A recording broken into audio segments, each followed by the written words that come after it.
Very good morning to all of you. Welcome back to today's analysis session for 14th of July 2023. So, starting with today's analysis, we see Yamuna makes further ingress and Delhi facing the crisis. So, here you can see in the picture, rescue work is in progress in the flooded civil lines area near the Delhi Chief Minister's residence. So, all in all, I can say in short that we need to be prepared for the worst and we need to have proper plans. If there's a situation like this, then how will we going about it? So right now, Delhi is facing this crisis. So since we didn't have a proper plan, now what actions needs to be taken in order to ensure that people they are basically moved out of the unsafer locations and basically how they can be like ensure the basic services during this time period. So India-France ties geared for the next 25 years as a prime minister. India-France relation is now geared towards the next quarter century, and basically he's on a visit to France. So addressing the Indian diaspora at a community event in the evening, Prime Minister said that India and France, they are tackling many challenges of the 21st century. So with PM flying to Paris, India approves plan to buy 26 Rafale M jets. So defense sector is always the first priority. So 22 single seat fighters, they will join the aircraft.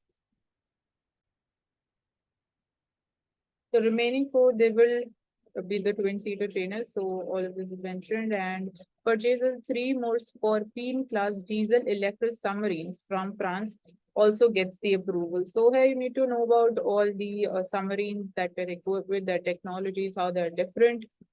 So that is going to be the focus and one of the priority areas for India. And even when we talk about the India-US relations, so there also we are focusing upon the defense relationship.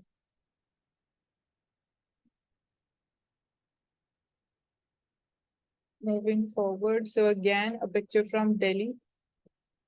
River water permeates the city roads as swollen Jamuna widens its embrace. So outer ring road turns into canal and borders partially shut. Schools, colleges to remain closed. NDRF and Delhi police, they continue the rescue operations. So these are some of the basic measures that have been taken. And rising river brings irreparable loss to the floodplain dwellers. So they were already moved out of their dwellings and river. It has washed away their land, cattle, and whatever little hope they had. So right now, obviously, the focus is on relief measures. And what after this? Basically, the situation, obviously, we can expect this to happen in future because one of the main reasons is obviously climate change, and we can expect the frequency going up. So again, we need to be prepared for the future.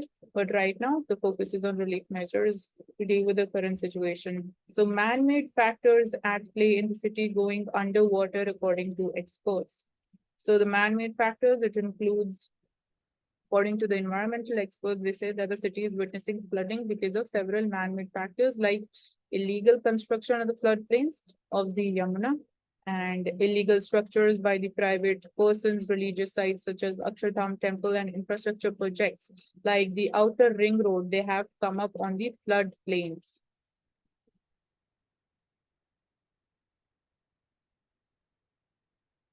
So because of this, the river, it has become narrow owing to the concrete structures on the floodplain, especially in the 5 kilometer stretch between the civil lines and Okla, leading to flooding in these areas and parts of East Delhi. So the current crisis, obviously, it needs to be a warning signal. And accordingly, we need to move ahead when we talk about sustainable development projects in future. So that's there.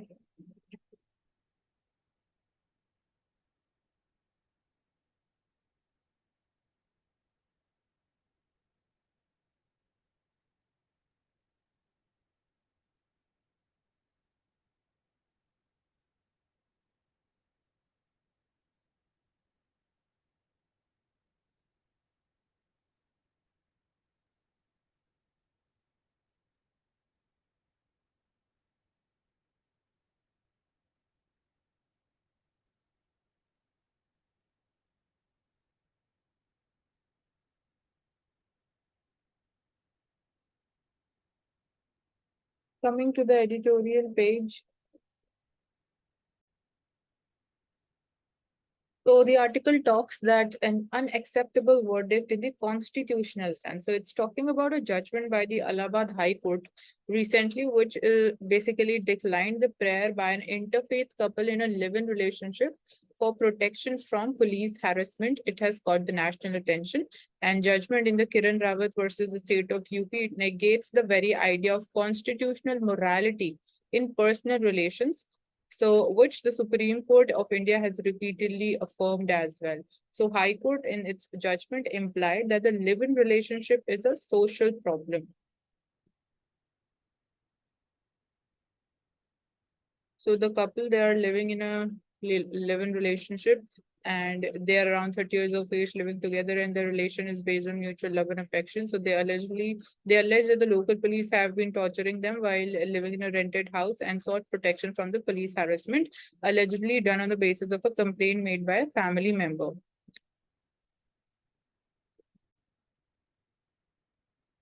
So judgment by the High Court is unacceptable in the constitutional sense. So first, that court is ostensibly carried away by the notions of conventional social morality rather than the constitutional principles on the individual autonomy and the personal liberty. Second, in the process, the court also discarded the several Supreme Court judgments even after citing them by giving untenable reasons. And third is that High Court, it traveled much beyond the brief and relied on the personal laws on marriage, which were irrelevant. So the Allahabad judgment said that the Supreme Court's verdict on 11 relationships, such as these are the different cases wherein this issue was involved. So they were not intended to promote such relationships, and that the law traditionally it has been biased in favor of marriage. So thereby the High Court essentially rejected the precedential value of the top court's verdict.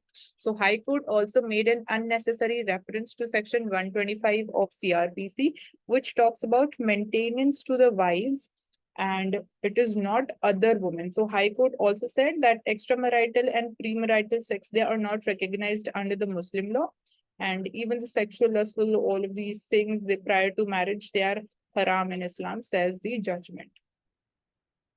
So basically, it is reflecting an inclination towards orthodoxy. So though there were like many deficits in the petition, High Court could not have assumed that marriage is a condition precedent for constitutional protection and the exercise of the fundamental rights. In effect, it acted as a theological court, as if the very idea of the individual liberty and autonomy, they are alien to the writ jurisdiction. So here basically, uh, obviously, individual rights are also concerned, and verdict shows a clear inclination towards the social orthodoxy and religious revivalism. So, in guise of constitutional adjudication, the court only tried to reiterate the traditional beliefs on marriage and morals. Supreme Court verdicts on the fundamental rights, they are not mere adjudication of the inter-party disputes as fallaciously it has been conceived by the High Court. So the law laid down by the Supreme Court, that is binding on all the courts in the country as in Article 141 of the Constitution. So herein, the top court, it is not encouraging or discouraging any social practice or human conduct. So here another judgment has also been mentioned in the Joseph Shine 2018, where the court decriminalized adultery as defined under Section 497 of IPC. So this was done since the state's police, state police power cannot be used for punishing the individual moral aberrations. So upholding personal liberty is also important at the same time, and which cannot be ignored. So Supreme Court judgment cited in the Allahabad verdict also upheld the personal liberty and laid down the law in that regard. And suppose in Lata Singh 2006 case, the court directed the police authorities throughout the country to see to it that any adult undergoing intercaste or interreligious marriage is not harassed by anyone. And then in another judgment in S. Khushbu 2010, the Supreme Court held, while it is true that mainstream view in our society is that the sexual contact should take place only between marital partners. There is no statutory offense that takes place when adults willingly engage in the sexual relationships outside the marital setting. So it was only a restatement of the law. But the Allahabad High Court, it said that observations of Supreme Court in these judgments, they were made in the context of the facts of the respective cases. But at the same time, they act as precedents and they need to be made applicable to relevant cases as well. So facts of every case, they will vary from one another and there cannot be precedents on facts. But that does not mean that High Court can disregard the proposition of the law laid down by the Supreme Court on questions of fundamental rights.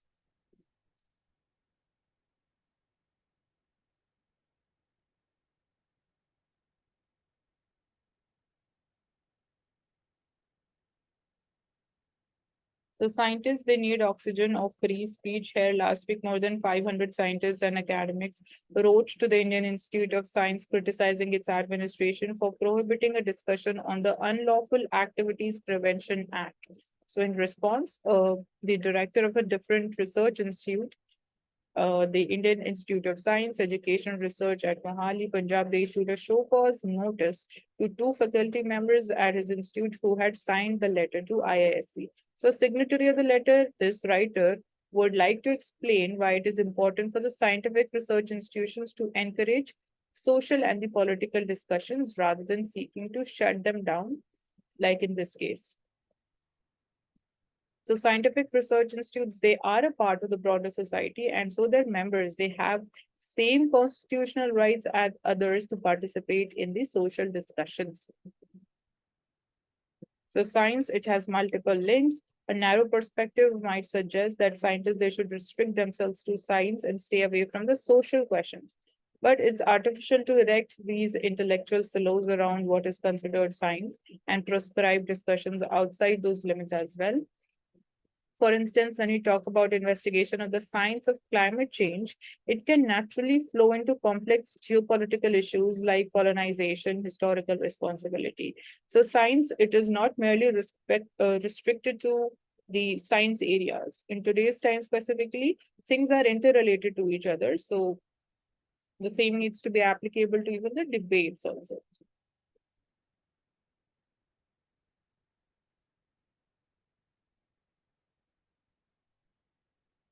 So different examples have been mentioned here in order to show the same thing.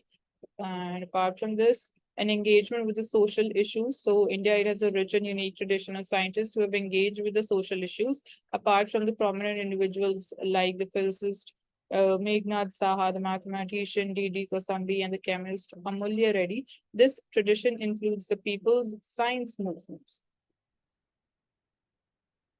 So examples are mentioned. And to bear it possible for the individual scientists to focus on the narrow scientific topics and ignore the larger questions. So my argument is that scientific issues are often related to the broader political issues and that society has benefited from the participation of scientists in these discussions.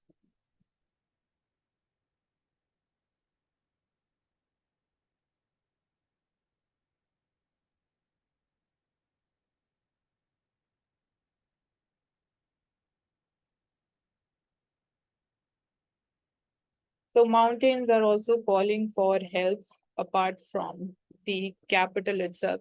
So the Bias River in Spate in Kullu, Himachal Pradesh, and we saw that how it has caused destruction in the state of Himachal Pradesh, and hazards of immediate concern are very important whenever we talk about landslides, cloudburst, flash floods, avalanche, and droughts. So all of this, it needs to be taken into account when we are preparing for a disaster management plan. So the renewable energy capacity achieved by India so far, we have achieved about 173 gigawatt. And here we need to also know about the chronology. So 67.82 gigawatt is solar, 43 gigawatt is wind energy, then 46.85 gigawatt is large hydro, and approximately 5 gigawatt is small hydro.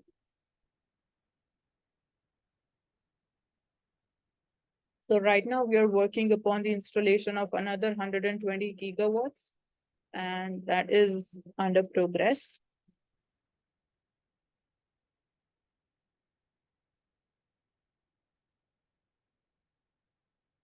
The first GSI survey of the Siachen.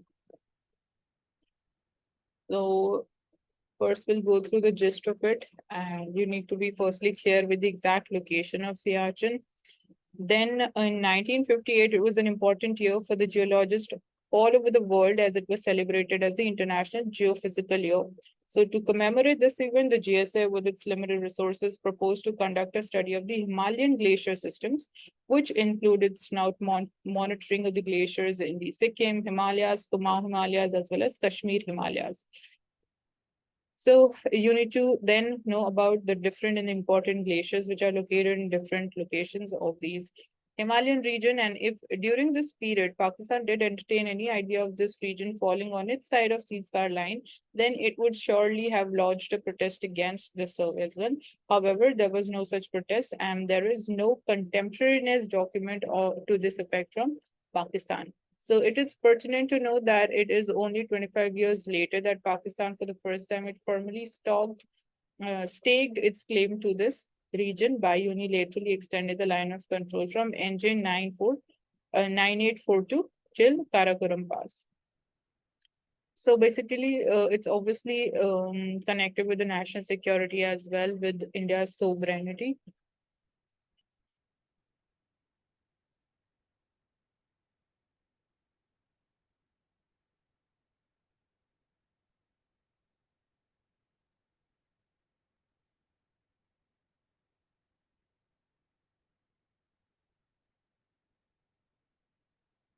So Ukraine was not a priority of G20 presidency, according to India.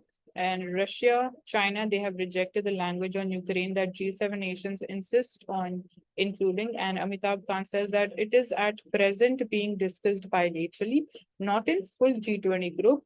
Development, African Union membership, they were more important for India. So herein the African Union, that in itself becomes important.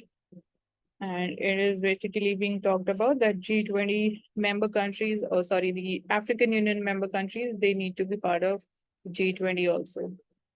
So that is another thing.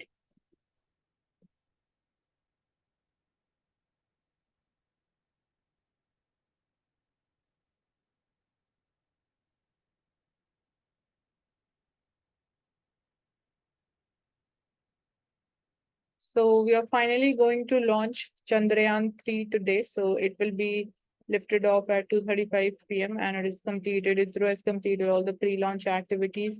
So basically, herein what becomes important, firstly, the technology that is being used right now in the current mission, how it is different from the previous mission, that's there. And then we have already discussed about why India wants to explore the South Pole or the polar region of the moon and how difficult it is to reach there. So this we've already taken up before.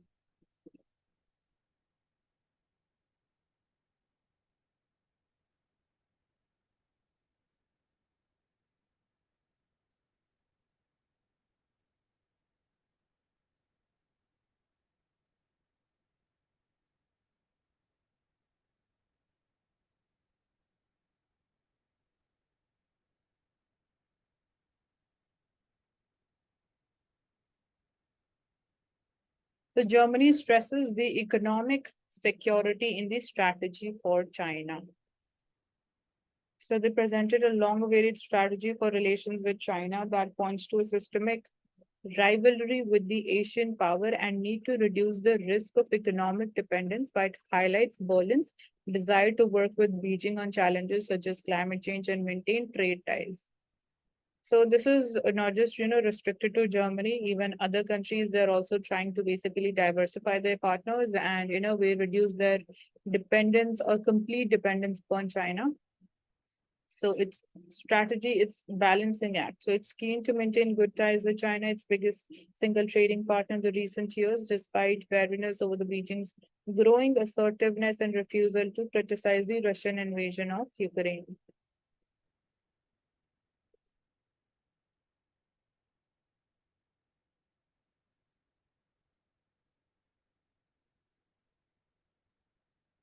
So Russia says that F-16 jets in Ukraine, they will be seen as a nuclear threat. So we have taken up this dimension earlier that there is a possibility of the war taking or becoming a nuclear war in future, because we have been seeing that Russia is issuing some statements, and herein also the statement is kind of a threat or a warning. And obviously that is absolutely not desirable, and we need to ensure that it is not escalated to that level.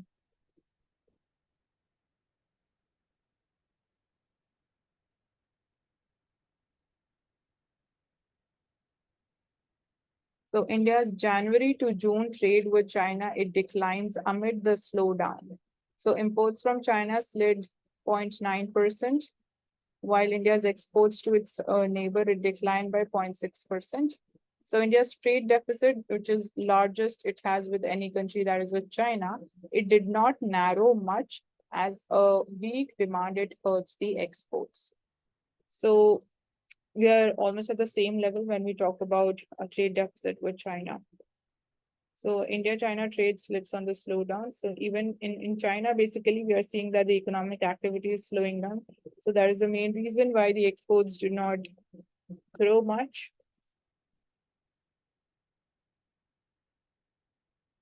So government curbs the gold imports to check rising shipments through Indonesia.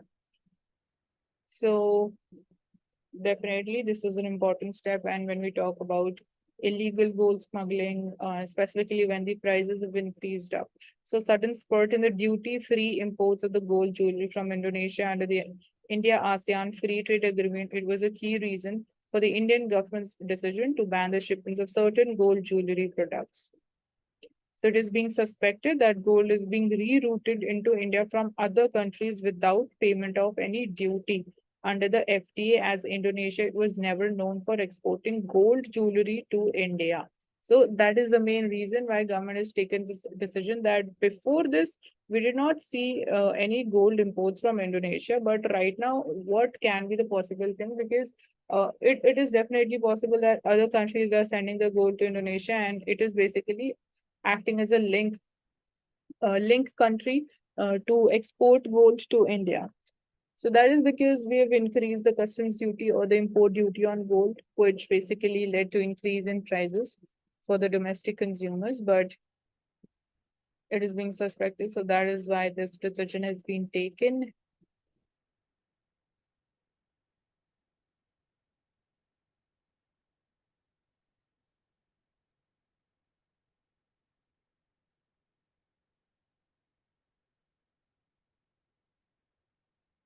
Coming to Mint newspaper, so let's see some important topics for today.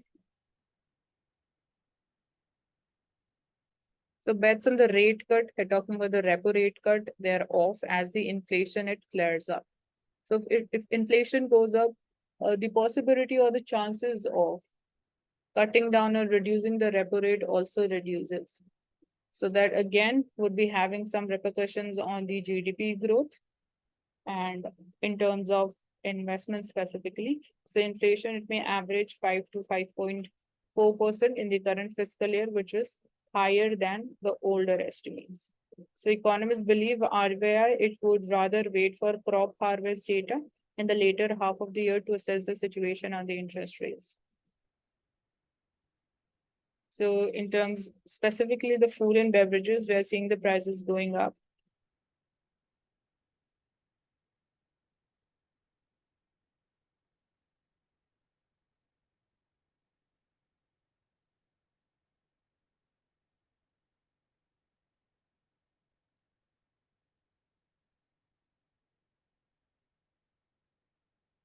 So when we talk about India-France relationships, so right now, since Prime Minister is on a visit to France, so we are having an eye on renewable energy and supply chain. So kind of similar areas when we talked about the India-US visit, uh, visit the Prime Minister to US. So even therein, we talked about the importance of the supply chain and basically being a part of the global supply chain.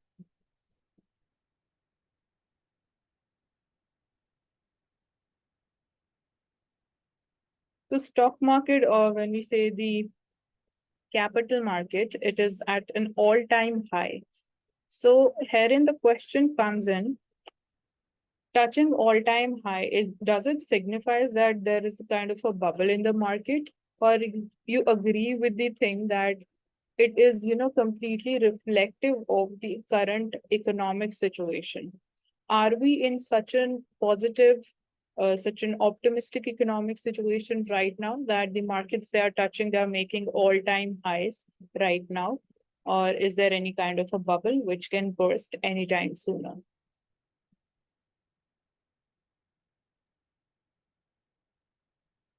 So cash holdings, they rise at the fund houses as markets, they are climbing up. So here we have the data as well. So people are basically investing more in different funds in terms of talking about the mutual fund.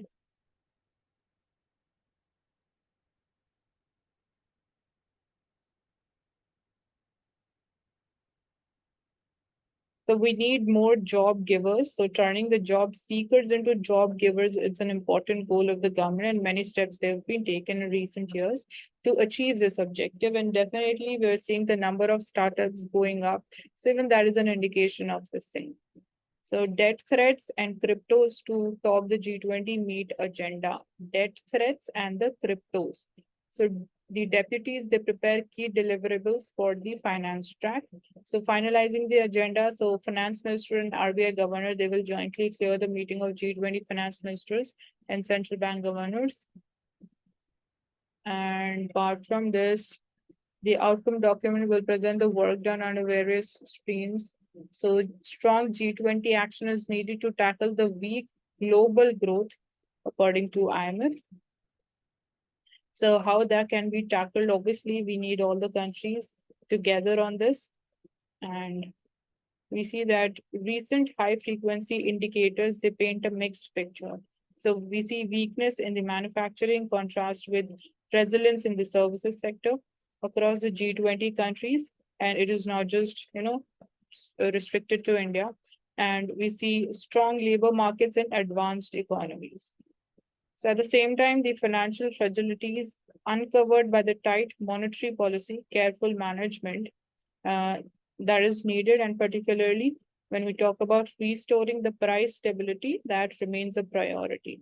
So right now, we just spoke about that inflation is going up, so the expectations of a rate cut, that also diminishes. So it's premature to say that high tax, it will kill the gaming industry.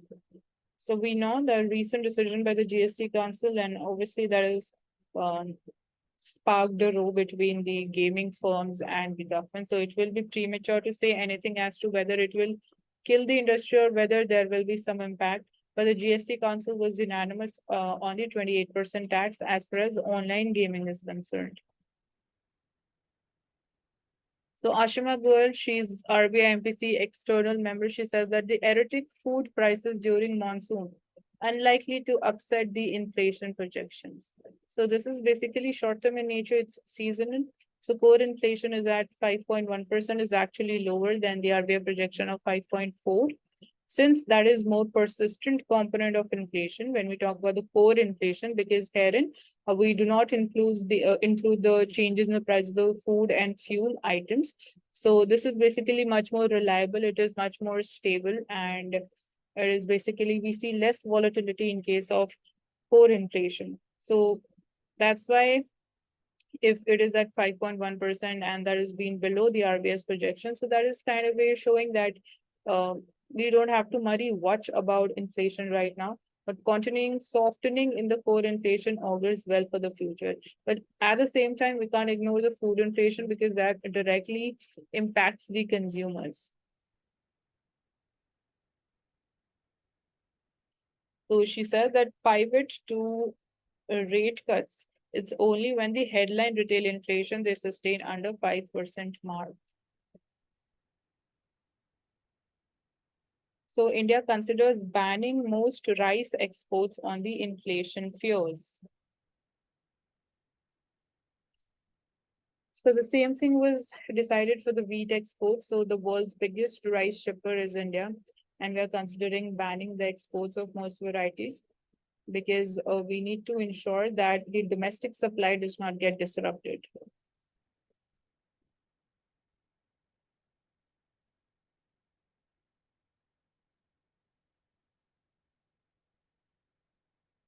The water levels in southern reservoirs declined 30%, so 68 dams, they have more water than average of the last decade. And deficient monsoon rains in the southern peninsula, it has pulled down the water levels in India's key reservoirs to 15% below the last year's record high level, despite sharp spike in the reservoirs level in the northern regions. So we see this disparity basically talked about how even rainfall in that case also we're not seeing it happening in a uniform manner. So accordingly, water levels that also vary.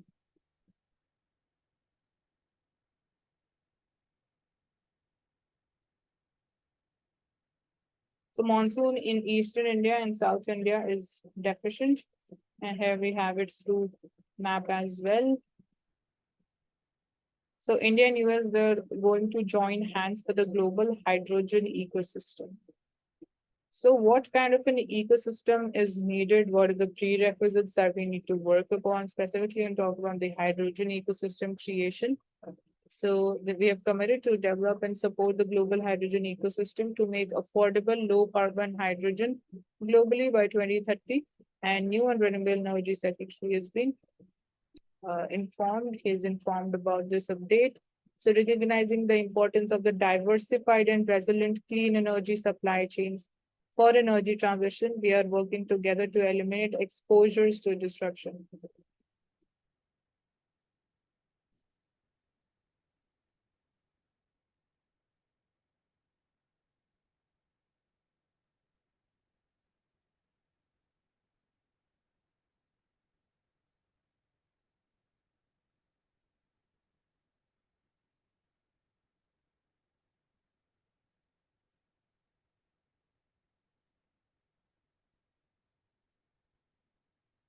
Coming to Indian Express newspaper, Red River Fort. So instead of Red Fort, it's now become a Red River Fort. And that is the current situation in Delhi. We've already discussed about this. So Yamuna hits a record high, set to recede, but slowly. And India France tries a strong look forward to the roadmap for the next 25 years.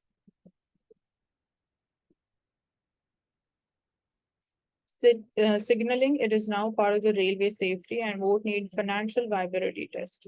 So days after one of the worst train accidents in Balasore, Odisha, it killed at least 300 people due to errors in the signaling system.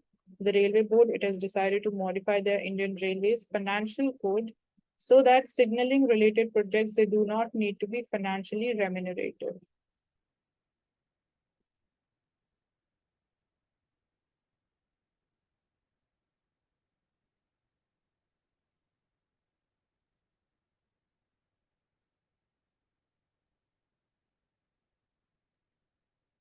But despite rain and a fumble, Jyoti races to gold in 100-meter hurdles event.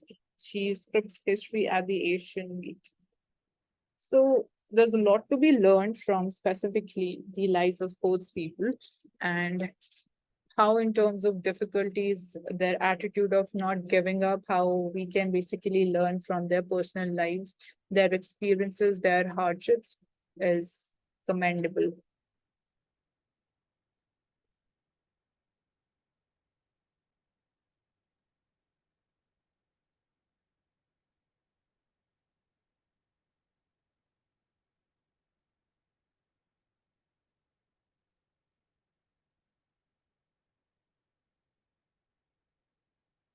So here you can see we're talking about India-France relationship. So marks 25 years of strong partnership. You can go through it. They are at the forefront of the global efforts in achieving sustainable growth and development while aligning their goals on climate change. So climate change is going to be one important area. Then collaboration in education sector. So education alliance between India and France has seen ample measures and abundant opportunities for collaborative learning. So here how we are cooperating together. Then that's there. So France and India, key players in the global stage, are talking about the defense relationship. We talk about this, then even in pharma sector, how we are expanding together. That's important. So we are an all-weather alliance. So you can just go through the important things. You don't have to read it word by word.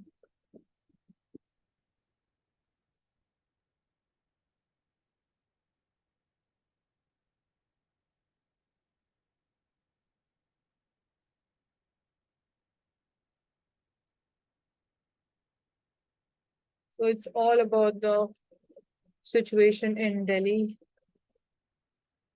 So artificial sweetener, WHO panel says no need to cut the daily intake.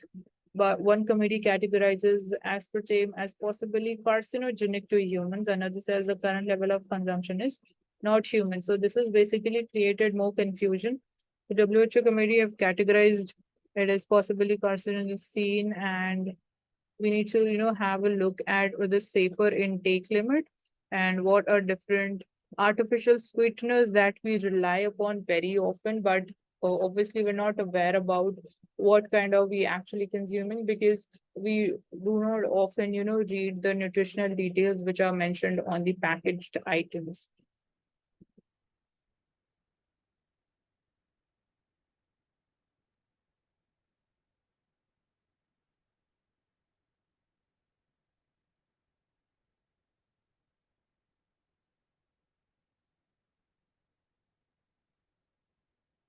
So when we talk about the Uniform Civil Code, the intent behind it matters more. And it needs the governments that think beyond mere election victories, parties that think of diverse people as nation. So you need to basically go beyond the political interests. So what the people of India need is equality, and all of it as assured in the constitution without its abrogation, by bringing in majoritarian whims of what constitutes the nation and what makes citizens patriotic. So they need government that have ability and desire to think beyond mere election victories. So they need political parties that think of diverse groups of people as a nation and not bring a myopic idea of the nation to fit all of them into the same mold based on the hackneyed, hackneyed ideas of loyal and primary citizens and suspected disloyal and secondary citizens, merely because the ancestors of one group migrated into India 1,000 years ago.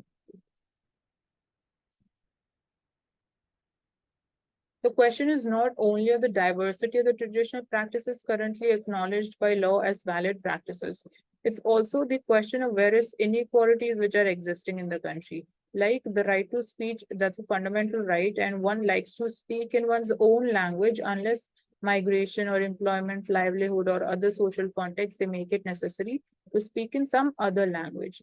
But of the hundreds of languages which exist in India, only 22 are in the 8th schedule and they enjoy government protection and patronage. So will a common civil code recognize the need to speak as a civil matter and rescue the non-scheduled languages from their current status of being unrecognized?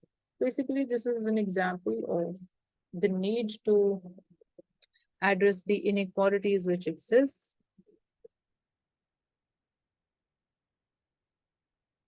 So most important question is related not to the idea, but the intention behind the idea. So the intention is to arouse bias against all religious and ethnic communities, sects and tribes that do not share customs or regulations related to marriage, maintenance, divorce, adoption, and inheritance, or and to show them as less nationalistic.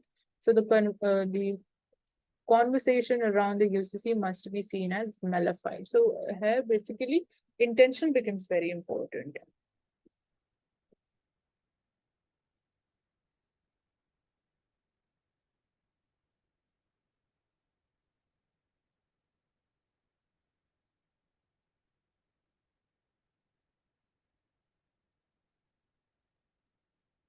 So when we talk about the data protection bill, so we need effective data protection. So for that, we require accountability based rather than consent based framework. So recently, the cabinet has approved the draft data protection bill, which is envisaged to be the bedrock of the digitization and data ambitions of both the state and private sector. So it will go into the parliament for debate in the monsoon session. So it's crucial because irrespective of our levels of digital literacy or comforts with the digital technologies, digitization and the data, it will inevitably and infeasibly, it will impact the vital aspects of our public and the private lives. So the central design objective of the bill appears to be facilitate data collection and processing by the government and private entities rather than address the concerns of the data protection that led the Supreme Court to recognize privacy as a fundamental rights of citizens. So Supreme Court, it identified informational self-determination and control to be the crucial aspects for the protection of privacy and liberty of individuals and laid down the standards of determination with the threefold test of legality, legitimacy, and proportionality. But surprisingly, we see that the sense of the bill so far seems to be the opposite. And Section 5 of the last available draft seems to suggest that the proposed act will allow any purpose which is not expressly forbidden by the law. So legitimacy demands that the state should be obligated to establish that there is a legitimate interest behind a proposed digitalization, and proportionality demands that the digital application, it should be the least intrusive for the purpose and that there should be a balancing of the extent to which the fundamental rights are likely to be impinged. So we see that these kind of things, they are not being talked about, they are not mentioned. No standards of either of these tests are mentioned in the draft bill.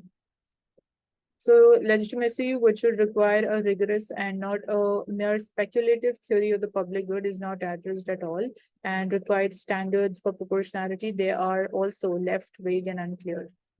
So directives of reasonable efforts and appropriate technical and organizational measures, they are also inadequate for determining whether an application is the least intrusive for any purpose or whether it balances the risk correctly or not.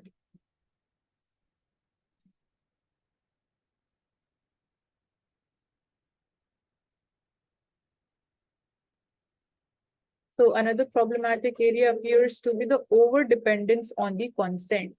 So apart from unreasonably putting the onus on the unsuspecting individuals to correctly recognize all the privacy risks entailed in the complicated digital applications, consent also often presents a false choice. So denying consent in pervasive applications may unreasonably limit the options, cause hardships, and put barriers to freedom of expression. So it's also completely silent about the standards of anonymization, encryption, and access control. So these are also missing areas. And it fails to address the concerns of the fairness, bias, and misinformation that arise out of the automated processing of data, especially by artificial intelligence applications, and is probably outdated even before it is being passed. So these are some crucial areas which are found missing in the draft.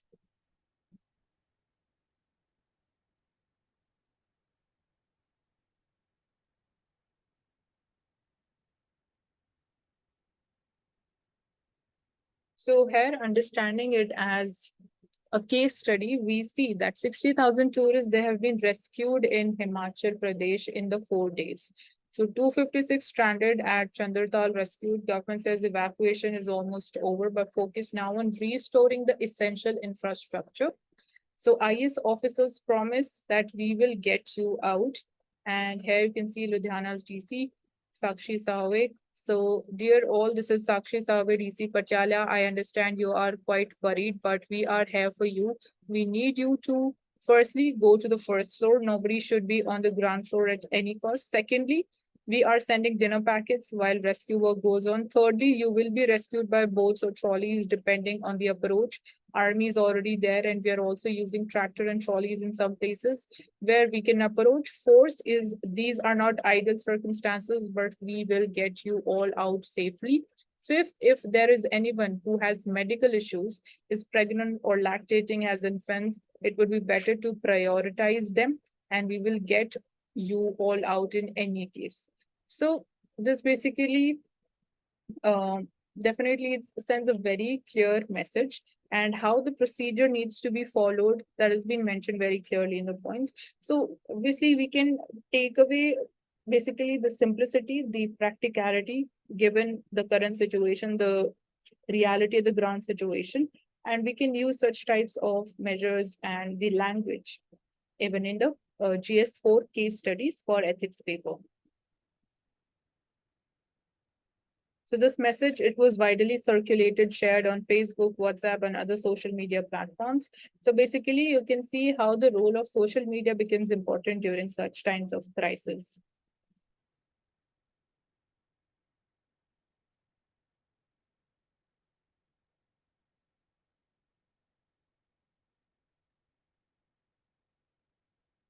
So as I was talking about the current market rally, talking about the share market, so what are the reasons for both hope and caution?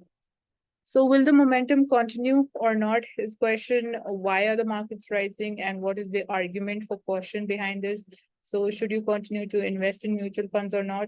And what about the IPO market? So basically, first we'll go in this same chronology, why the market's rising. So several factors behind the buoyancy in the markets is that India's strong economic fundamentals amid the weak global growth outlook, it's a key rallying point for the investors. So obviously, this is even attracting the foreign investors towards India again, and rise in the corporate profitability and the moderation in the price to earning multiples. So this is one of the important factors when we try to understand and take a decision to invest. So that is also moderating, and it also played an important role in making the Indian markets more attractive to the FPIs. So FPS, they've started to invest heavily, and a net of more than rupees 1.25 lakh crores have been invested in the equity market from 1st April 2023. So there are other tailwinds as well. So one is the broad basing of the service exports driven by the acceptability of remote working and availability of the large number of educated and young people in India. And the other is that sharply lower wage inflation relative to the other countries like China, Thailand, likewise, it has made manufacturing in India cost competitive. So these factors will enable India to increase its share in the global manufacturing as well. So these are the two, basically the main reason is, as I told you, is the Indian economy's resilience. When you're seeing in the developed countries, they are basically their momentum is slowing down. So will this momentum in the stock market continue or not is the main question. So the stock markets, they are impacted by immediate news, floods, and events in the short term, medium to long term. It's largely in sync with the GDP growth and the economic fundamentals. So obviously factors, they vary as per the duration. Basically, if you want to invest or you're trading for short term, and obviously you will be having a look, you'll be trying to understand different factors. And if you're making any investment decision for a longer time period, so we'll be looking more at the macroeconomic fundamentals of India. So accordingly, the momentum will also depend, and what is the argument for the caution. So retail investors, they often enter the market and they make aggressive purchases when the prices, they have already peaked and valuations are already stretched. So basically, this is somewhere we can say lack of their knowledge, lack of their experience, which often, pushes them or forces them to take such a decision. Because when we see prices going up, so we also feel like I would say there's the fear of missing out, and people, they start investing heavily when already peak has been achieved, but they fail to understand how to use the technicals.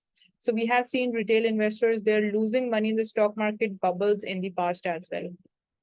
So the caution is against going overboard with the market rally. So globally, the growth is low. There's possibility the US economy also slowing down in the second half, and this can impact India's exports and the growth also.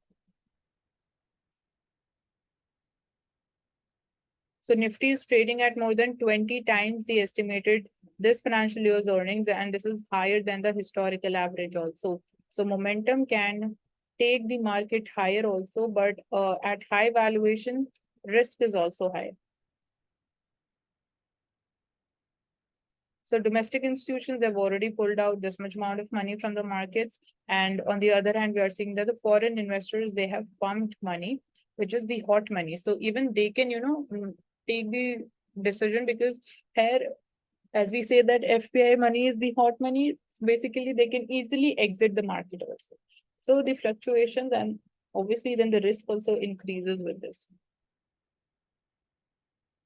So should you continue to invest in mutual funds or not? So mutual funds, they are considered kind of safer options.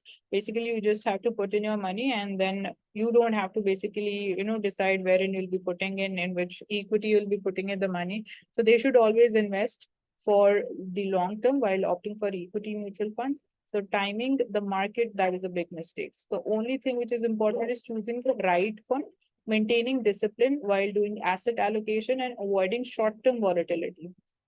So that's there. So talking about the French connection, defense, climate, technology, France, India, and the world, and special partnership that we share. So you can just go through this article. So how Russia it has become the world's top wheat exporter at the Ukraine's expense. So Russia is consolidating its position as the world's top wheat exporter, even as Ukraine shipments are projected to more than half from the peak level. And we see US Department for Agriculture, it has estimated Russia's wheat exports at record 45.5 million tons, which is up from 33 million tons. And in this process, it is left behind the European Union, which used to basically exported around 39.8 million ton before slipping to 29.7 and then 34 in the following 3 years. So Russia's wheat exports are exceeded to touch a new high of 47.5 million ton, which is way ahead of European Union, Canada, Australia, and Argentina. So it is gained largely at the expense of Ukraine.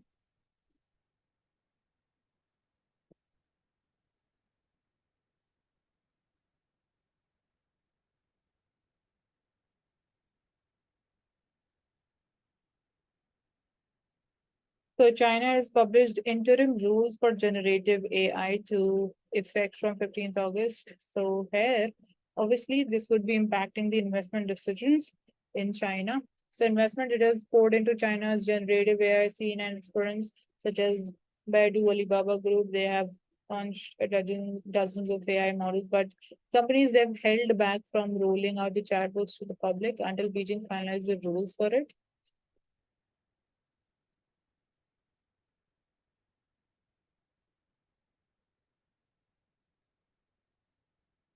So Federal Trade Commission, they have opened an investigation into the OpenAI, the artificial intelligence startup that makes ChatGPT over whether the chatbots it has harmed the consumers through its collection of data and its publication of the false information on the individuals. So this is one of the key dimensions when we talk about the possible or the basically the how it has impacted people's everyday life with the professional life or the personal life.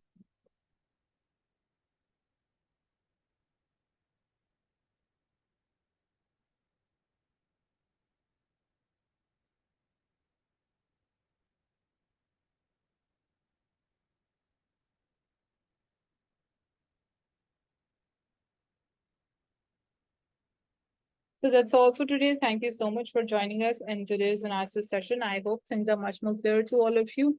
And please do look in the questions that I raised during the analysis. And that's all. Do subscribe to the channel if you haven't and also hit the like button for the video.